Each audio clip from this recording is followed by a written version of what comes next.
Hi, welcome to Resort Marketing Vids. I'm Michael Grimm for the Resort Developers Association. Today, I'm going to leave you with a new way to profit from people who said no. Let me ask you a question. When you have a tour that comes up and doesn't convert, what follow-up do you do with them? Or what follow-up do you have your salesman do with them? Is their information tossed aside and never referenced again? When I was selling insurance, I had stack after stack of leads that I just threw away every single day because they said no. Some days I'd literally go through hundreds of leads and just throw them away at the end of the day because they didn't buy. If you're doing the same thing with tours that come into your resort, stop right now. I figured it out after somebody who was selling a lot more deals than I was told me that I was stupid because I was throwing away all of these old leads. They said, give them to me, I'll take them.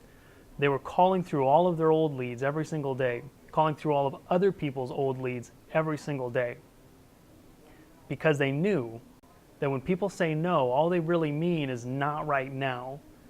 Once I started doing this, I didn't see any sort of magic. It wasn't like once I started going through old leads, I was able to buy a Ferrari because so many people started buying.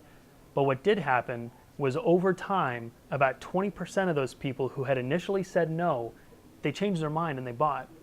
I know two salesmen at one of the best resorts in all of Resorts of Distinction that do the exact same thing with their tours.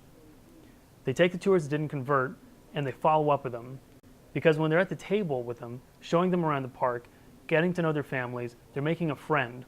And friends keep in touch. So they keep in touch with all of these friends that they made. And wouldn't you know it, over time, the people who said no, they changed their mind and they bought a membership.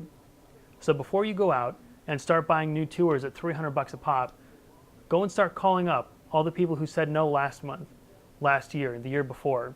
Remind them about your beautiful resort and invite them to come up and spend time to catch up with you and experience all the new improvements that you made to the park.